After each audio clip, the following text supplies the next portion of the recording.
Good evening, everyone. Welcome to the March 12th Planning and Development Committee meeting. We have a quorum, and I'd like to call the meeting to order. The first item on our agenda is approval of regular minutes of February 26, 2018. Move approval. All those in favor, please say aye. Aye. All right, we have approved the minutes. The next, now I'm going to check on our citizen comment list. So we have no one to speak on P1. As we get to each agenda item, if you have signed up to speak on that item, then I will call on you before we discuss each item.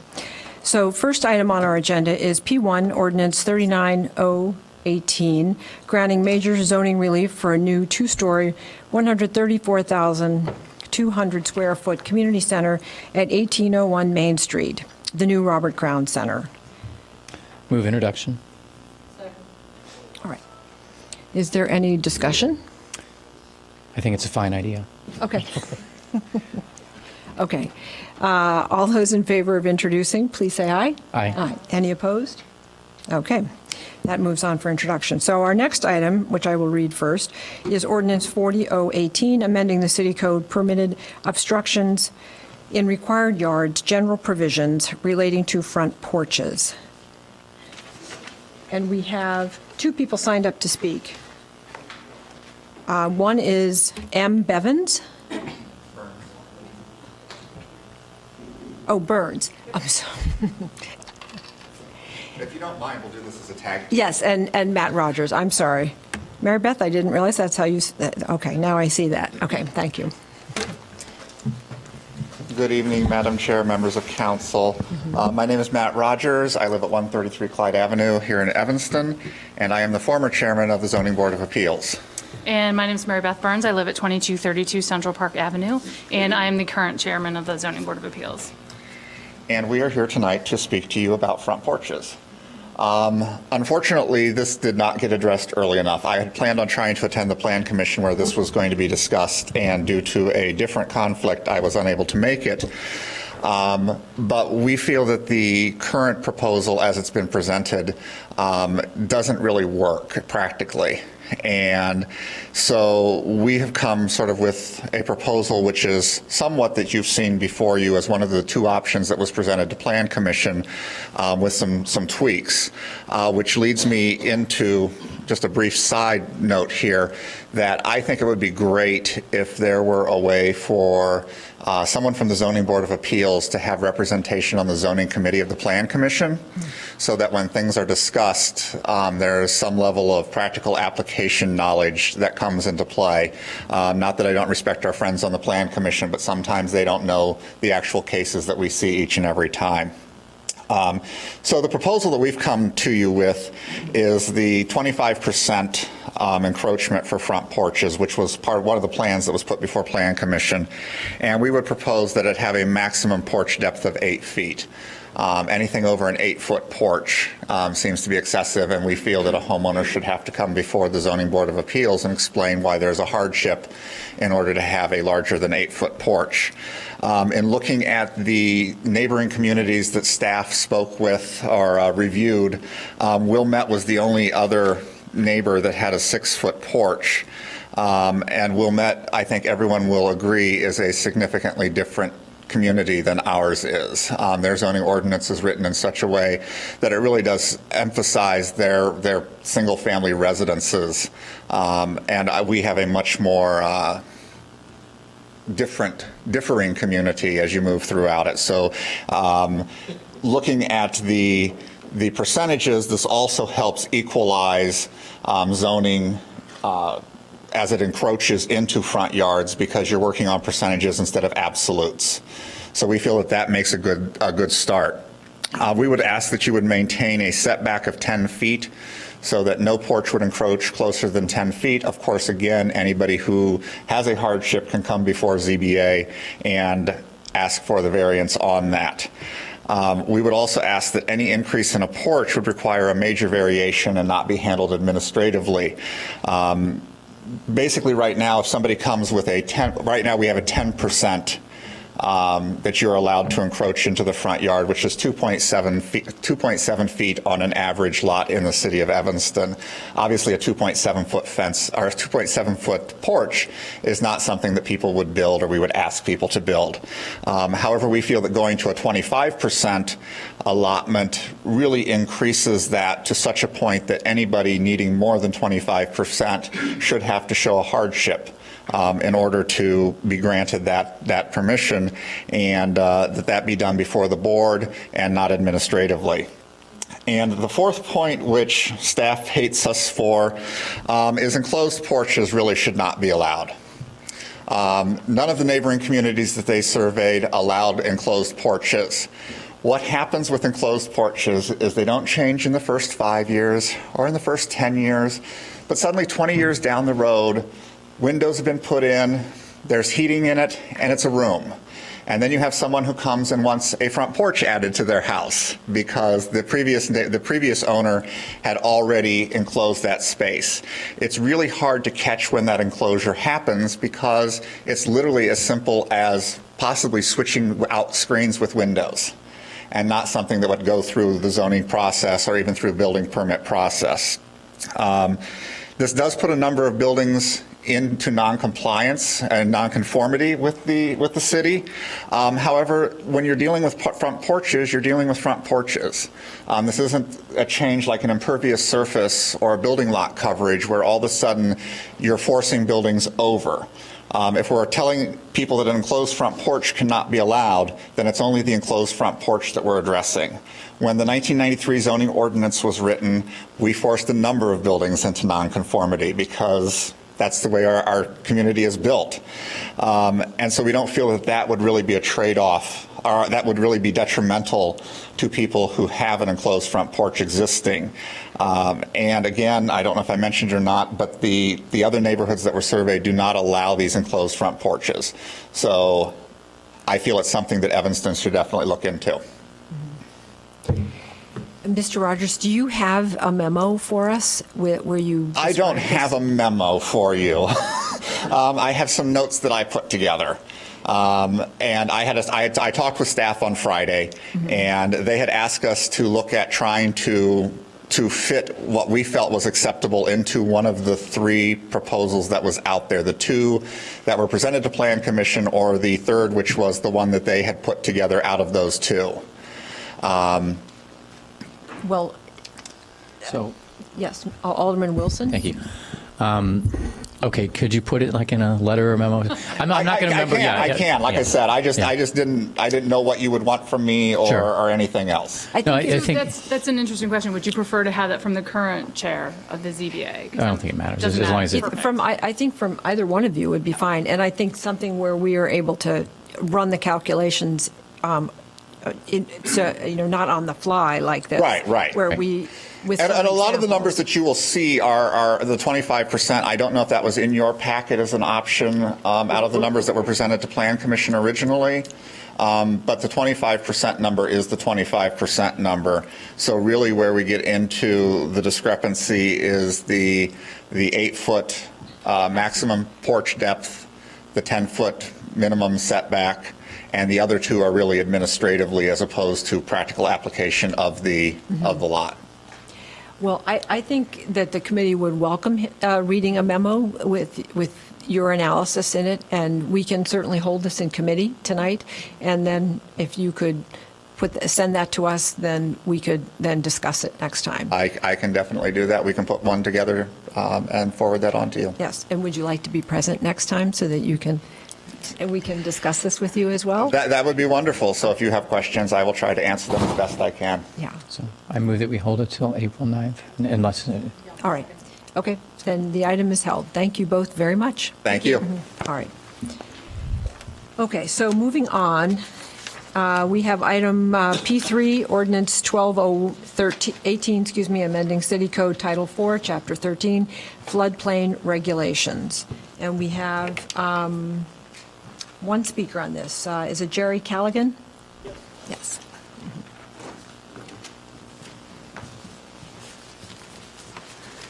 Good evening. Good evening. Jerry Callaghan from O'Donnell, Callaghan, and Haddad. on behalf of Rob and Monica Breslow, who own the property at 925 Edgemere Court. They've owned it since July of 2013. The Breslows are planning to replace a failing revetment on that property. It's already been approved by the Army Corps of Engineers, Illinois Department of Natural Resources, and the Illinois Environmental Protection Agency. They have an application that's been submitted to the city and is pending right now. The Breslows simply want to make sure that this ordinance that's being proposed would not prevent the issuance of this permit. The property seems to have been targeted by some of the neighbors, and in fact seems to be the genesis of this entire movement to have this ordinance amended. There's been claims that I've seen, I've been at meetings, I've looked at the record before the city, claims that the Breslows property was filled at some time.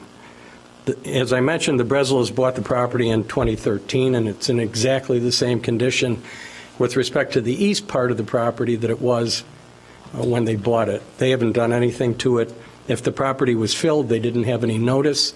I looked at their title policy. There's no indication in their title that there was anything that happened there.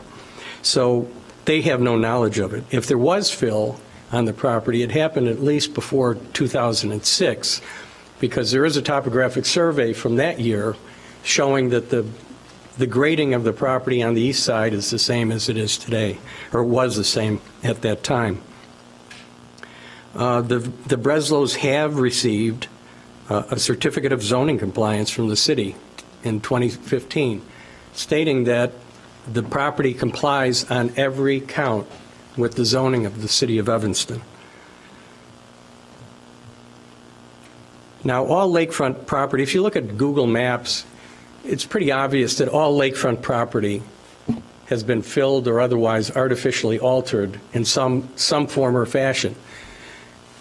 Virtually all of the properties, the backyards go right up to the lake. There's a revetment or a seawall. In some cases, there's a beach. It goes right up to it, and then it drops down or not, depending on the water level. And that's one of the points. The water level is actually the lot line, and it varies from time to time. So to the extent anybody can say that there was property filled here, and if the argument is it was lake bed that was filled, how do you know what the lake bed was when this presumably happened? And we have no information that it did happen. We have cooperated with the city to do soil borings and everything else to demonstrate that the property is structurally sound. So we don't think there's any issue there. One of the interesting things was when I attended a meeting on January 18th, one of the engineers from the city made a comment that said that Evanston no longer has any natural lakeshore remaining. So somehow or another, over the years, the lakefront has been altered. There is nothing natural on the lakefront. So I ask that this ordinance should not be used to deny the Breslows their pending permit application. Don't allow the city to be used in the middle of a squabble between neighbors. The permit should be issued expeditiously. The city uses IDNR's regulations as the standard for these types of permits. And as I mentioned, IDNR has already issued the approval for this. IDNR has the expertise. Again, at that January 18th meeting, there was a comment by, I believe, one of the engineers from the city that said, we're not coastal engineers. So the city, and I wouldn't expect the city to have that expertise, with three superior agencies having that expertise, all of whom have weighed in and said that this project should be approved. So we ask that you approve it and that it happen expeditiously. They're ready to start on the project, and they'd like to get the revetment in. Thank you. Thank you. If anybody has any questions, I'll be happy to answer them if I can. Alderman Rainey? Well, I don't have any questions of this gentleman because he is projecting what might be. I want to know from our legal department, what is the situation here? Are we holding this family up because of the neighbors? And what is the story here? Good evening, Deputy City Attorney Michelle Mason-Cup. I am unaware of Mr. Callaghan's situation. I know another attorney in my office drafted this ordinance and attended the community meetings, but I'm unaware of a specific property and an ordinance being targeted for that reason. We are aware for a long time that this ordinance is needed.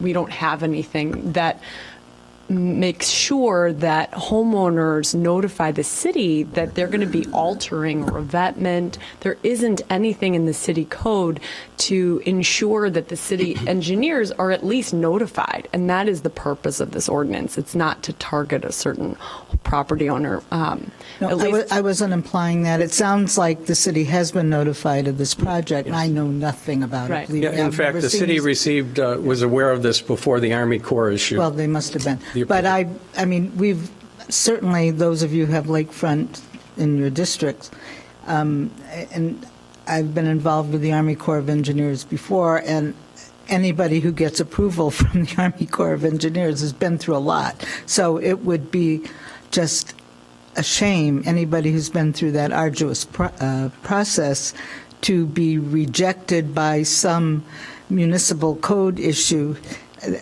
These people have to be acknowledged, I would think.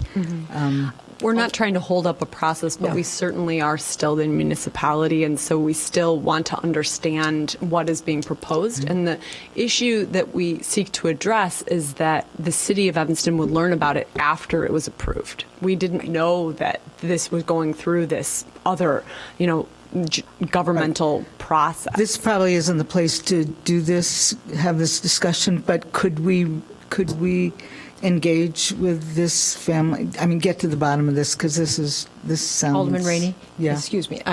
This property is in the 3rd Ward, and we have been aware of it. I've been made aware of it.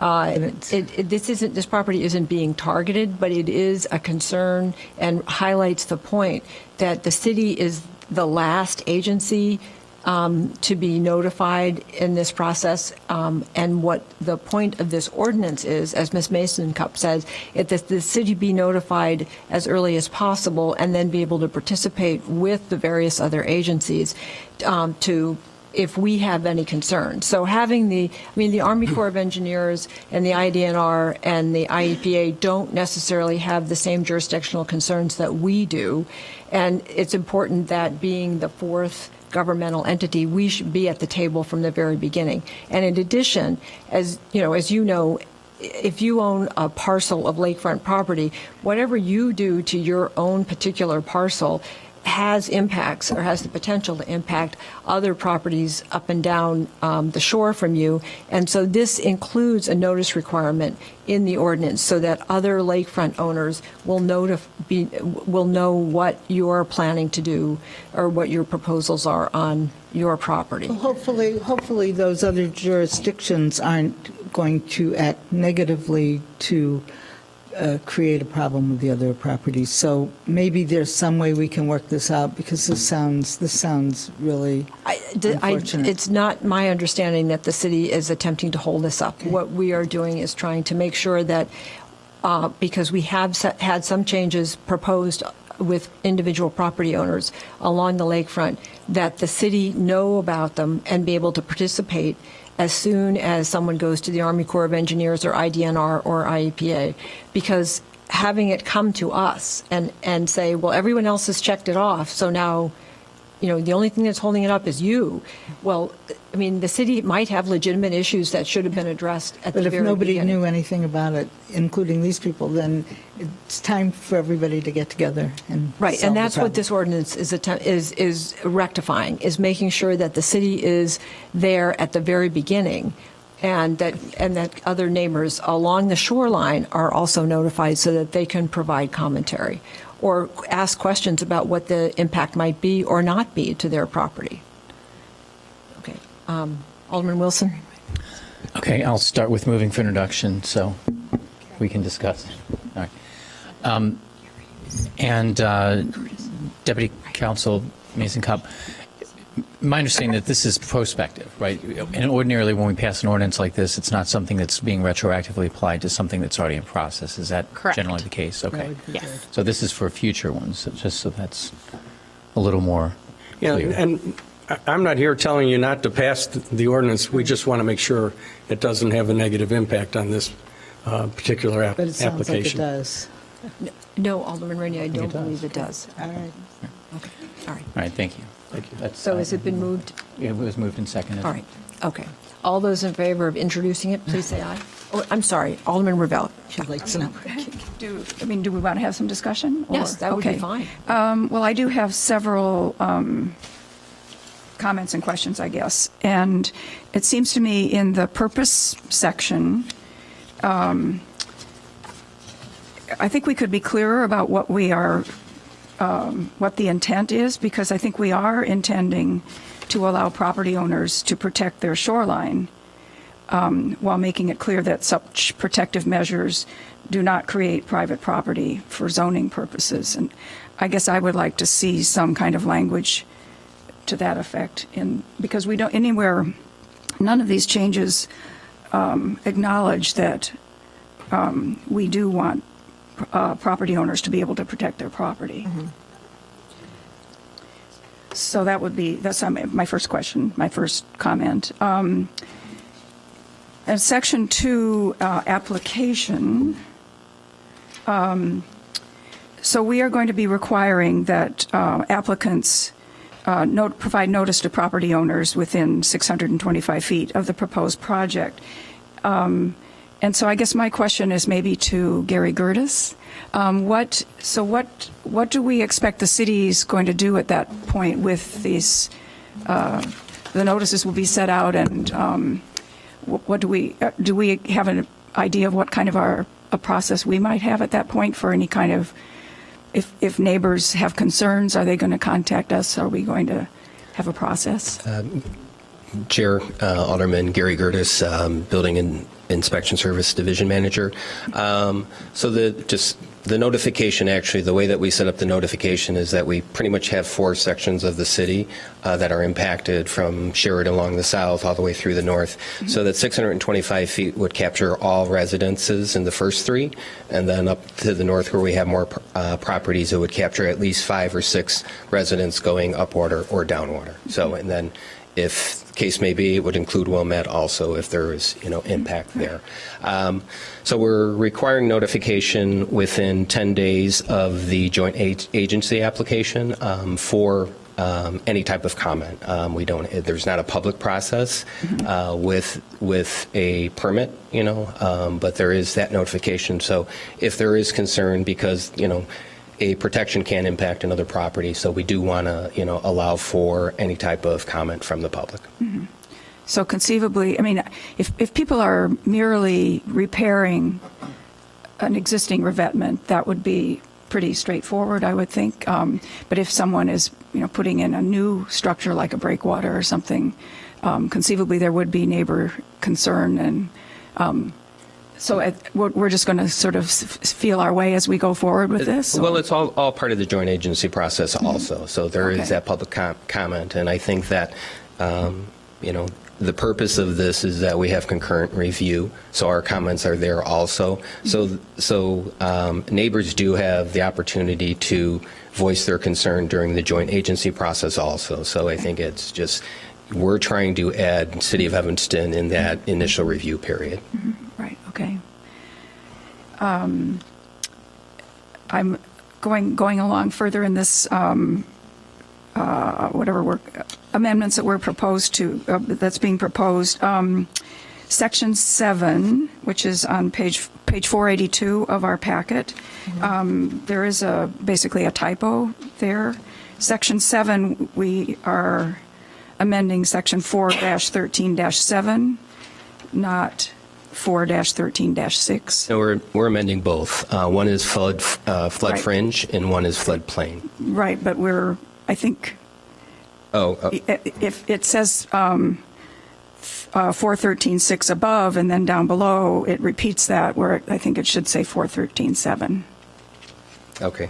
Okay, Yeah, I will check wondered that. about that, too. right. And then I guess I have a question. I did sort of glance through the very extensive floodplain ordinance. Under Section 413-4, duties of the city engineer, it talks about how this does not apply to organizations which are exempt from this chapter per Illinois compiled statutes. I was wondering, so is that Northwestern or how? Northwestern, this would apply to Northwestern University also. Okay, all right. So they would be providing notice to neighbors if they want to do something? Correct. Right, okay. And then just a little bit further in that section, it talks about rules, our enforcement officials will promulgate rules and regulations as necessary to administer and enforce the provisions of this chapter, subject, however, to review and approval of IDNR, OWR, and FEMA for any ordinance changes. So have we already shared these proposed changes? We have, yes. We've this has been sent to IDNR for review and comment, and they have supplied that comment. Okay. So they're the main reviewer of Right, this. okay. Yeah. So it has been sent and reviewed. Yes. Okay, and they're comfortable with what we're proposing? There was some language that actually was part of the memo. It wasn't part of the ordinance that they were uncomfortable with. Okay. And that was stricken from the memo. Okay, right. Well, then I guess I would like to go back to my original point, was to ask that we add some language under the purpose section that acknowledges that we do want to make sure that property owners have the right to protect their shoreline. Okay. So that would be language that will be very similar or the same as IDNR's language, Oh, okay. because that is in IDNR's language, that they do okay. have in the memo section, I think there's a sentence in there that states that Okay. the property owner has the right to fill in order to protect. And so we could, happy to include it here, but Yeah, it the is in the IDNR regulations. Okay, and it uses the word fill, though? No, I can read. because I think fill is not what we want to do. Well, I mean, a different use of the word fill, I guess. Yeah, it said, the language says it allows the placement of fill materials in public water for the purpose of bank, shore, or bluff protection. Mm-hmm. So it is allowed to go, I mean, each property has Right. unique characteristics. Right. This is not stating that a protection cannot go past. It is stating that private property cannot be created by that. Right, So- yeah, okay. So there are going to be circumstances, I think it is if we can get the shoreline protection to be on private property, that's what we want, But, that's not going to be every case. And Right. there are going to be situations where it does need to creep out. And if that's the case, then protection can be there. It just Right. does not create private property. Right, exactly, yeah, okay. Alderman Ravel, would you still would like to have that, the purpose section clarified? Well, just, I think some kind of acknowledgement that we do, that property owners do have the right to protect their property. Okay. We can include. All right, okay, thank you. So, and just so the aldermen are all aware, the gentleman that spoke at 925 Edgemere Court, we received that application this afternoon. So just so we're clear. Oh, okay, Okay. All right, Alderman Wilson. Well, as you were talking about, I did see paragraph 7 does say one of the purposes is to protect, conserve, and promote the orderly development of land and water resources. So does that cover it enough? It identifies protection and conservation of land. At the top of 481. so where is that? Top of 481, paragraph 7. One of the purposes is to protect, protect. conserve, and promote orderly development of land and water resources. Well, It's pretty I think I'd like it a broad. little more specific to the shoreline protection aspect. Okay. I don't really have a strong opinion. Yeah, I think that that's a little bit vague compared to what the IDNR language is, and you could probably get it to be a little bit clearer. With, I mean, you're going to be, if you make it, this is broad, you're going to make it more limited. So it seems to me you're trying to do the opposite. It seems like you're trying to make it broader, not limit it. So if you make it more specific, you're going to be making it less broad. So it's up to you. If you want to change it, like I said, I don't have a strong opinion. Why don't we see what language Mr. Gertis comes up with, and then we can decide how it reads next time and what the reaction is. That's Okay. fine. All right. Any other questions for Mr. Gertis? Okay. All right, thank you. It's been moved and seconded for introduction. All in favor, please say aye. Aye. All right. That concludes our agenda items. So now I believe we need to adjourn. All those in favor? Aye. Aye. All right. Thank you, everyone. The council meeting will start at 8 o'clock.